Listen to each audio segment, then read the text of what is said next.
Welcome to the Lechtich Parsha podcast, where we delve into the Torah's timeless wisdom and uncover uplifting and empowering lessons tailored to the challenges of our generation.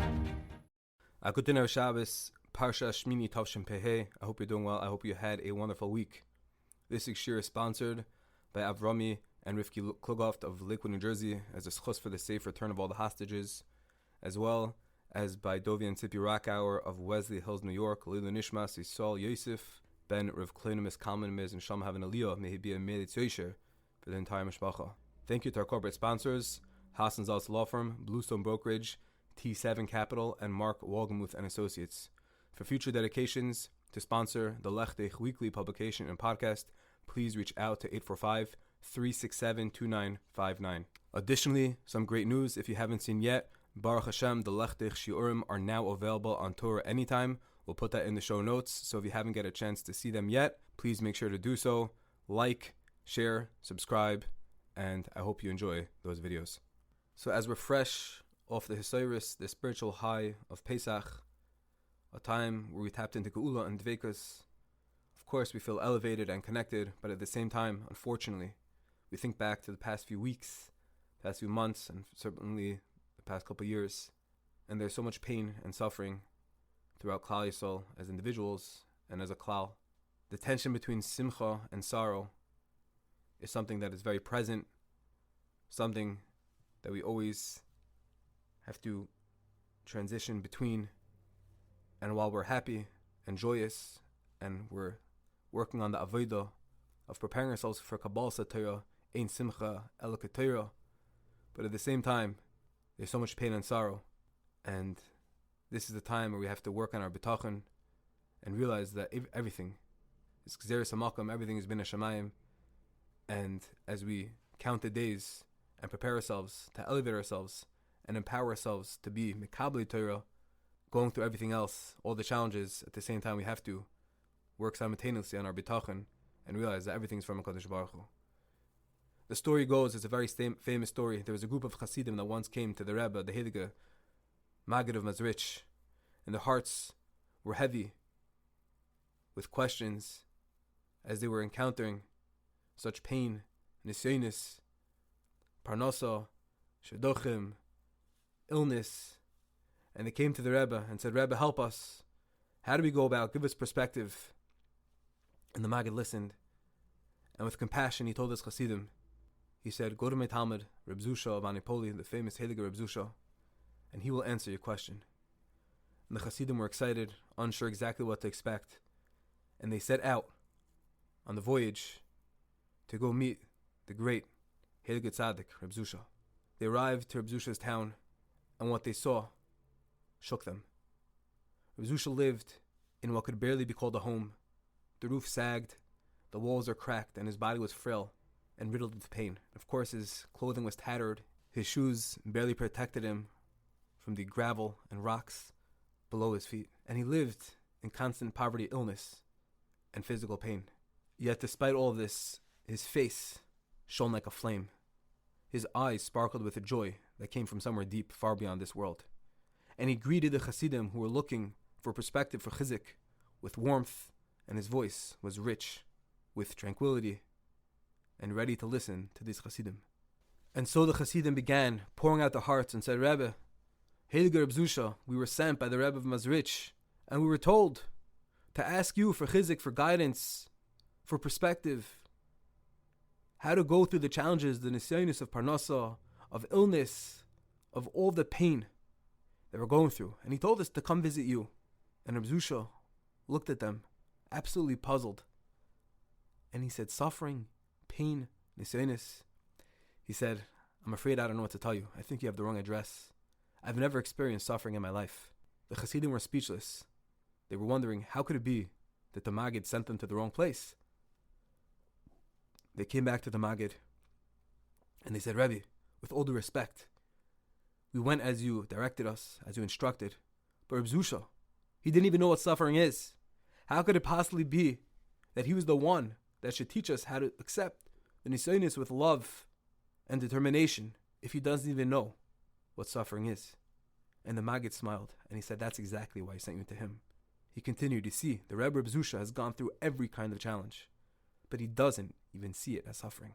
In his eyes, everything is from Hashem, everything is precise, everything is good and calculated. Komanda Avid Rachmana L'Tav Avid. He doesn't feel the bitterness because his emunah is so deep. His love is so real and his acceptance is so complete that he has no complaints, no resistance, and he realizes everything is Gzeres HaMakom, Hashem's will. And thus continued the Rebbe, the Maggid of Mezrich. Reb Zusha is exactly and the precise address for your question. Not through what he says, but through what he is, as he is a living embodiment of one who sees Hashem's hand in absolutely everything. He sees HaKadosh Baruch Hu's love and divine ordinance through everything, all the nisayonos, all the challenges that he encounters. And that's how you learn to serve Hashem through your surim, by seeing someone who has mastered the art of silence, of acceptance, of joy, even in the face of darkness. And the Hasidim then understood it was not a mistake. Rather, Reb Zusha was the most precise direction that the Rebbe could have given. In this week's Parsha, we encounter perhaps one of the most two famous words of the entire Torah. When Aaron HaKohen loses his two sons, Nadav and Avihu, in the midst of their avodah in the Mishkan, the Torah says, Vayidum Aaron, and Aaron was silent. Famous words of Aaron's acceptance of Hashem's decree. And there's a kasha. The Gemara says, a person must bless Hashem for the bad just as he blesses Hashem for the good. So if so, asks the Ora Musar, why was Aaron praised for his silence? Wouldn't reciting a blessing, a bracha for Hashem, wouldn't have that been a greater act of emunah and bitachon? Aaron was just silent. But if he wanted to really praise and highlight Aaron's acceptance of Hashem's gzeira, of Hashem's decree, he should have given a bracha.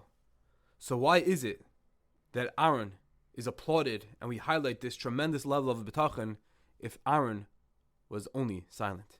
To answer this, the Ora Musar brings a beautiful pshat from Rav Moshe Kohen Rees, a Novardiker, who explains as follows, that for most people, when they say Baruch Dayan Emes in times of tragedy, it's definitely an act of courage, but there's conflict, there's pain and question, and when they say those words Baruch Dayan Emes, there's a sense of being forced, of coercing themselves to speak these words of faith.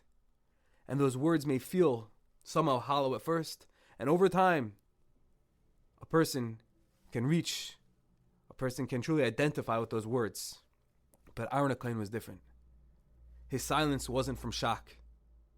It wasn't due to a lack of strength to speak, but rather it came from a level of bitachon that was so complete, so connected and so seamless, that he didn't even experience this event, the event of his children passing away, as a contradiction to Hashem's goodness. There was no struggle, there was no pain to overcome. Aaron HaKohen was perfectly in sync with HaKadosh Baruch Hu and accepting Gzeres HaMakom, and therefore Aaron's silence was not absence, rather alignment with HaKadosh Baruch Hu. It was the stillness of his neshama that saw no reason to ask, protest, or question, not even a reason to speak. Vayidim Aaron wasn't a shortcoming. There wasn't a greater, loftier level where he should have been Mevarach Hashem. Vayidim Aaron, the silence, was the greatest demonstration of how he was perfectly accepting of Hashem's decree. As we began, we're on that high of happiness, of joy, of simcha, after Yontif.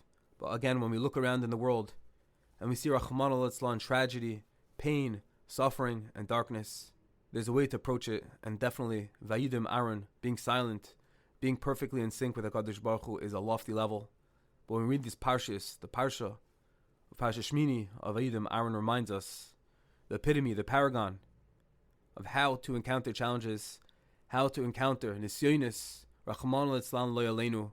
So as we come down from the Hilikite, the light of Pesach, and go back into routine, back into life, with all of its challenges and unknowns that we all endure, that we all face, we carry with us the charge to live with that kind of bitachon, not to deny pain, but to lift it, and not to suppress questions, but to stay rooted even without answers.